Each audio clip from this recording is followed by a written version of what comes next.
नमस्कार। भारतीय क्रिकेट के इतिहास में ना कुछ पल ऐसे होते हैं जो सिर्फ स्कोर तक सीमित नहीं रहते, वो हमारी यादों में, हमारी भावनाओं में कहीं गहरे बस जाते हैं। हाँ, बिल्कुल। आज हम ऐसे ही एक बहुत बहुत गहरे, यादगार और विवादास्पद पल की बात करने वाले हैं। 1996 का वर्ल्ड कप सेमीफाइनल, कोलकाता का वो ऐतिहासिक ईडन गार्डन्स, भारत बनाम श्रीलंका। वो मैच कौन भूल सकता है। हाँ, और देखिए आज जो हम ये पूरी बात कर रहे हैं ये एक लेख के विश्लेषण पर आधारित है। उसका शीर्षक है ईडन गार्डन्स, कामली के आंसू और 1996 विश्व कप। अच्छा। सोचिए जरा माहौल, वर्ल्ड कप सेमीफाइनल, अपना घर ईडन गार्डन्स, सामने श्रीलंका जो उस टूर्नामेंट में कमाल खेल रही थी। हाँ, वो टीम उस वक्त बहुत फॉर्म में थी। और दांव पर था लाहौर में होने वाले फाइनल का टिकट। मतलब उम्मीदें तो आसमान पर थीं। बिल्कुल, दबाव बहुत ज्यादा था। लेकिन ये कहानी सिर्फ भारत की हार या श्रीलंका की जीत की नहीं है ना? नहीं, बिल्कुल नहीं। ये कहानी है उम्मीदों के टूटने की, एक ऐसे हंगामे की जो पहले कभी नहीं देखा गया। और एक खिलाड़ी के उन आंसुओं की जो उस रात लाखों लोगों के दिल टूटने का जैसे प्रतीक बन गए। वो दर्शकों का गुस्सा, मैदान में बोतल फेंकना, स्टैंड्स में आग, खेल एक ऐसे अजीब मोड़ पर पहुंच गया था जिसकी किसी ने कल्पना भी नहीं की थी। हाँ, वो बहुत ही दुखद था। तो आज हम क्या करने वाले हैं? हम उस दिन क्या हुआ उसे बारीकी से समझने की कोशिश करेंगे। ये मैच इतना अहम और विवादास्पद क्यों बना और इसका भारतीय क्रिकेट पर, खासकर विनोद कांबली के करियर पर क्या असर पड़ा। ठीक है, चलिए शुरू करते हैं। ये एक जरूरी कहानी है। बिल्कुल। तो सबसे पहले थोड़ा मैच का बैकग्राउंड सेट करते हैं। तारीख थी 13 मार्च 1996। हाँ। जगह कोलकाता का ईडन गार्डन्स जो खचाखच भरा हुआ था। टीमें थी भारत और श्रीलंका और मौका था वर्ल्ड कप सेमीफाइनल। हाँ, और जैसा आपने कहा मंच बहुत बड़ा था लेकिन उसका दबाव भी उतना ही बड़ा था। हाँ। घरेलू दर्शकों के सामने खेलना, 1 लाख से ज्यादा लोग। हाँ, ईडन गार्डन्स में उनकी उम्मीदें, उनका जोश, ये सब टीम पर एक भारी बोझ जैसा था। सपना तो यही था कि भारत अपने घर में खेलते हुए फाइनल तक पहुंचे। सेमीफाइनल जीतना उस सपने के लिए बहुत जरूरी था। उस दिन टॉस श्रीलंका ने जीता और उन्होंने पहले बैटिंग चुनी। हाँ। शुरुआत थोड़ी धीमी सी रही उनकी, लेकिन फिर अरविंद डी सिल्वा आए। डी सिल्वा की वो पारी, क्या पारी थी! सिर्फ 47 गेंदों में 66 रन, 14 चौके, विस्फोटक बिल्कुल। हाँ, उन्होंने मैच का रुख ही बदल दिया था उस समय। उनके अलावा रोशन महानामा ने 58 रन बनाए और कप्तान अर्जुन रणतुंगा ने भी आखिर में तेज 35 रन जोड़े।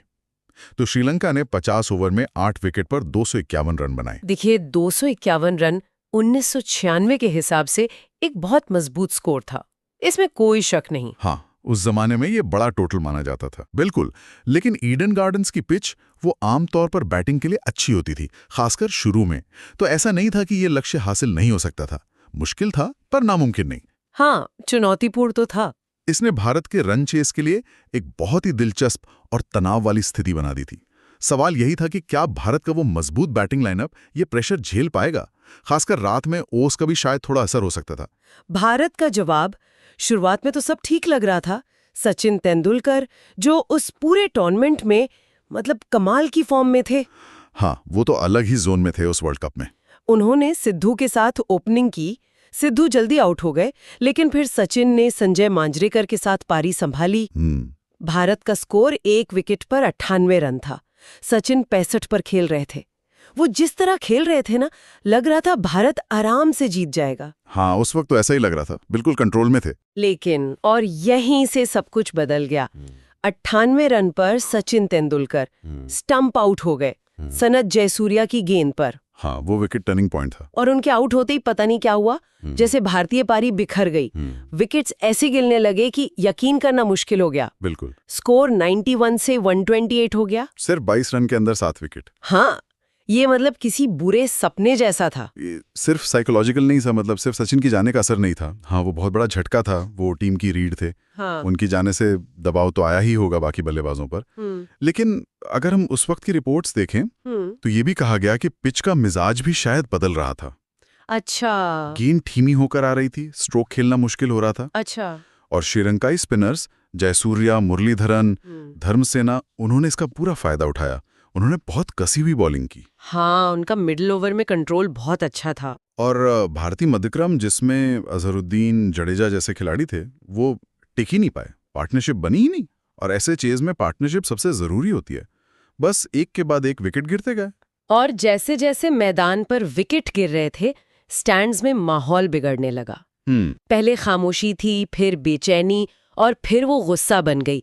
मैदान पर पानी की बोतलें आने लगी। हाँ, वो दिख रहा था टीवी पर भी। बात वहीं नहीं रुकी, कुछ जगहों से पत्थर फेंके गए, दूसरी चीजें भी।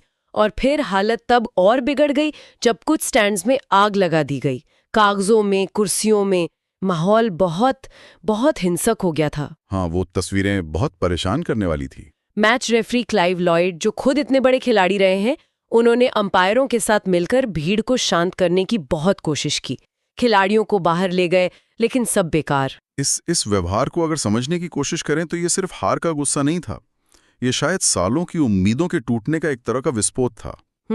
भारतीय फैंस अपनी टीम से बहुत जुनून से जुड़े होते हैं, और वर्ल्ड कप सेमीफाइनल जैसे मैच में अपनी आंखों के सामने टीम को ऐसे बिखरते देखना उनके लिए बर्दाश्त से बाहर था शायद। और ईडन गार्डन्स का माहौल भी। हाँ, ईडन गार्डन्स का माहौल तो वैसे भी एक प्रेशर कुकर जैसा माना जाता है। दर्शकों का शोर, उनका जुनून, वो खेल पे असर डाल सकता है। उस दिन इतना बड़ा मैच, इतनी उम्मीदें, और फिर वो अचानक से बैटिंग का गिर जाना, इन सब ने मिलकर शायद वो स्थिति बना दी जो काबू से बाहर हो गई। हाँ, ये तो है। लेकिन ये सवाल तो उठता ही है कि क्या जुनून की हद हिंसा तक जा सकती है? ये खेल भावना के बिल्कुल खिलाफ था। हालात इतने खराब हो गए थे कि खेल जारी रखना नामुमकिन था। जब खेल रुका, भारत का स्कोर था 34.1 ओवर में 8 विकेट पर 120 रन। 120 पर 8। जीत के लिए अभी भी 132 रन चाहिए थे। क्रीज पर थे विनोद कांबली 10 रन बनाकर नाबाद, और अनिल कुंबले। हाँ, वो दोनों क्रीज पर थे। कई बार कोशिशें हुई खेल दोबारा शुरू करने की, अपीलें हुई शांति की, लेकिन माहौल शांत हुआ ही नहीं। आखिरकार मैच रेफरी क्लाइव लॉयड ने कप्तानों और अधिकारियों से बात करके सुरक्षा कारणों से मैच को रद्द करने का फैसला लिया।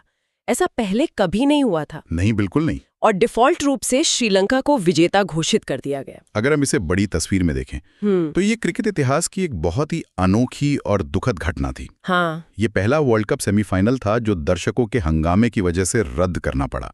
किसी टीम का इस तरह डिफॉल्ट से हारना या जीतना, ये खेल की जो मूल भावना है उसके बिल्कुल उल्टा था। सही बात है। इस फैसले के असर भी बहुत हुए। इसने दुनिया भर के क्रिकेट बोर्ड्स को स्टेडियम की सुरक्षा, भीड़ को कैसे काबू में रखा जाए, खिलाड़ियों की सेफ्टी, इन सब पर नए सिरे से सोचने पर मजबूर कर दिया। हाँ, ये एक वेक अप कॉल जैसा था। बिल्कुल, इसने क्रिकेट जगत को एक तरह से हिला दिया था। ये दिखाया कि खेल कितना भी बड़ा हो, सुरक्षा सबसे पहले है। अब आते हैं उस एक तस्वीर पर जो शायद इस पूरे मैच की, उस रात की त्रासदी की सबसे यादगार या कहें कि दर्दनाक पहचान बन गई। कांबली के आंसू। हाँ, विनोद कांबली के आंसू।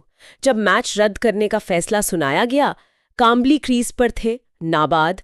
जैसे ही उन्हें ये एहसास हुआ कि भारत का वर्ल्ड कप जीतने का सपना यहीं इस तरह से टूट गया है, वो मैदान पर ही रो पड़े। हाँ, वो बहुत ही भावुक पल था। पवेलियन की तरफ लौटते हुए उनका वो रोता हुआ चेहरा कैमरों ने कैद कर लिया, और वो दृश्य भारतीय क्रिकेट के सबसे मार्मिक, सबसे दिल तोड़ने वाले पलों में से एक बन गया। बिल्कुल। कांबली ने बाद में कहा भी था कि उन्हें ऐसा लगा जैसे ईडन गार्डन्स की भीड़ ने उन्हें धोखा दिया हो। वो नाराज थे कि उन्हें अंत तक लड़ने का मौका ही नहीं मिला। उन्हें और कुंबले को शायद अब भी लगता होगा कि वो कुछ कर सकते हैं। शायद थोड़ी उम्मीद बची हो। हाँ, लेकिन भीड़ के उस व्यवहार ने उनसे वो मौका छीन लिया।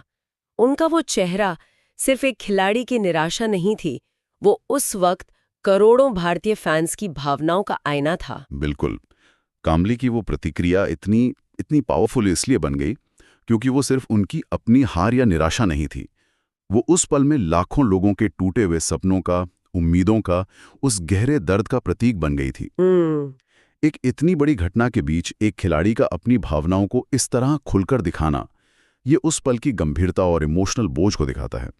यही वजह है कि वह तस्वीर आज भी लोगों के दिमाग में ताज़ा है। हाँ, आज भी याद है वो। ये हमें याद दिलाती है कि खेल सिर्फ रन और विकेट का खेल नहीं है। ये इंसानी भावनाओं का एक गहरा समंदर है। जहां जीत की खुशी है तो हार का गम भी उतना ही गहरा है। तो इस मैच के बाद हुआ क्या? श्रीलंका ने वो डिफॉल्ट जीत हासिल की, वे फाइनल में पहुंचे और लाहौर में ऑस्ट्रेलिया को हराकर अपना पहला वर्ल्ड कप जीत लिया। हाँ, वो उनके लिए ऐतिहासिक पल था। उनके क्रिकेट इतिहास का सबसे सुनहरा पल। दूसरी तरफ भारत के लिए यह हार एक तरह से दोहरी शर्मिंदगी लेकर आई। हाँ, बिल्कुल। एक तो बैटिंग का वो शर्मनाक पतन, और दूसरा ईडन गार्डन्स के दर्शकों का वो व्यवहार जिसने दुनिया भर में भारतीय क्रिकेट की छवि को नुकसान पहुंचाया। हाँ, काफी आलोचना हुई थी। देश भर में मीडिया में बहुत तीखी प्रतिक्रिया हुई, जांच की मांग भी उठी थी। और अगर हम व्यक्तिगत स्तर पर देखें तो विनोद कांबली के करियर पर इसका बहुत गहरा असर पड़ा। हाँ, ऐसा लगता है। हालांकि उस हार और हंगामे में उनकी कोई सीधी गलती नहीं थी, फिर भी उन्हें आलोचना झेलनी पड़ी। कुछ लोगों ने तो उनके आंसुओं को भी कमजोरी की निशानी बता दिया। ओह। इस घटना के बाद उनका आत्मविश्वास शायद हिल गया, फॉर्म गिरी और वो धीरे धीरे टीम में अपनी जगह खोते चले गए। कुछ ही सालों में वो टीम से बाहर हो गए। कई एक्सपर्ट्स मानते हैं कि इस एक घटना ने उनके इतने प्रतिभाशाली करियर को पटरी से उतारने में कहीं ना कहीं एक भूमिका निभाई। ये दुखद है। हाँ, और बड़ी लेवल पर देखें तो इस मैच ने बीसीसीआई और स्टेडियम मैनेजमेंट को जगा दिया। भविष्य में ऐसी घटनाएं न हो, इसके लिए स्टेडियम में सुरक्षा के इंतजाम बहुत कड़े किए गए। जालियां लगाना, बोतलें वगैरह अंदर ले जाने पर पाबंदी, ये सब चीजें आईं। तो कुल मिलाकर इसका मतलब क्या है? ये सिर्फ एक मैच हारना नहीं था। नहीं, बिल्कुल नहीं। इसने एक उभरते हुए सितारे के करियर की दिशा बदल दी। इसने फैंस के व्यवहार और उनकी जिम्मेदारियों पर गंभीर सवाल खड़े किए। इसने क्रिकेट एडमिनिस्ट्रेशन को सुरक्षा का एक कड़ा सबक सिखाया, और इसने विश्व क्रिकेट के नक्शे पर श्रीलंका को एक नई ताकत के रूप में स्थापित कर दिया। निश्चित रूप से ईडन गार्डन्स की वो शाम भारतीय क्रिकेट के इतिहास में एक काले अध्याय की तरह दर्ज है। हाँ, एक दुखद अध्याय। विनोद कांबली के वो आंसू उस रात का प्रतीक बन गए। अधूरी रह गई प्रतिभा, टूटा हुआ विश्वास और खेल की वो कड़ी सच्चाई जहां एक पल में सब कुछ बदल सकता है। ये सिर्फ एक हार नहीं थी, ये एक सामूहिक सदमा था। हाँ, और ये घटना और कांबली की वो तस्वीर दशकों बाद भी उतनी ही जरूरी लगती है। यह हमें याद दिलाती है कि खेल में जुनून और भावनाएं किस हद तक जा सकती हैं। बिल्कुल। और कैसे एक ही पल किसी के लिए जश्न का और किसी के लिए इतने गहरे दुख का कारण बन सकता है। ये सिर्फ भारत की हार की कहानी नहीं है, ये श्रीलंका के उदय की भी कहानी है। ये दिखाता है कि कैसे खेल के मैदान पर लिखी गई बातें पीढ़ियों तक याद रखी जाती हैं। तो अगर हम आज की इस पूरी बातचीत को समेटें, 1996 का वो वर्ल्ड कप सेमीफाइनल, श्रीलंका का वो मजबूत स्कोर, भारत की अच्छी शुरुआत के बाद वो अविश्वसनीय पतन, ईडन गार्डन्स में दर्शकों का वो बेकाबू गुस्सा और हंगामा, मैच का रद्द होना, और अंत में विनोद कांबली के वो दिल दहला देने वाले आंसू, ये सब मिलकर एक ऐसी कहानी बनाते हैं जो सिर्फ क्रिकेट की नहीं है। सही कहा। ये उम्मीद की, दबाव की, निराशा की, जुनून की और खेल की जो अनिश्चितता है उसकी कहानी है। ये घटना हमें खेल में भावनाओं की उस चरम सीमा की याद दिलाती है, चाहे वो मैदान पर खेलने वाले खिलाड़ियों की हो या स्टैंड्स में बैठे फैंस की। ये दिखाती है कि कैसे जीत का जुनून हार की हताशा में बदल सकता है। हाँ, और कैसे एक खिलाड़ी का व्यक्तिगत दर्द एक पूरे देश के सामूहिक दुख का चेहरा बन सकता है। कांबली के आंसू उस दिन सिर्फ उनके नहीं थे, वो उन लाखों आंखों से बह रहे थे जिन्होंने अपनी टीम से वर्ल्ड कप जीतने का सपना देखा था। और अंत में एक सवाल सोचने के लिए छोड़ जाते हैं। ये हमें हमारे स्रोत से ही मिलता है, लेकिन एक नई दिशा देता है। जरा सोचिए, अगर उस दिन ईडन गार्डन्स के दर्शकों ने संयम रखा होता, क्या होता? अगर मैच पूरा खेला जाता, नतीजा चाहे जो भी होता भारत के पक्ष में न भी जाता, तो क्या होता? क्या विनोद कांबली का करियर अलग होता? क्या भारतीय क्रिकेट पर उस घटना का जो एक मनोवैज्ञानिक असर पड़ा वो कुछ और होता? ये सोचने वाली बात है। इतिहास के गलियारों में ये अगर मगर हमेशा गूंजते रहते हैं, और ये सवाल हमें उस एक शाम के गहरे और कभी न मिटने वाले असर की याद दिलाते रहते हैं।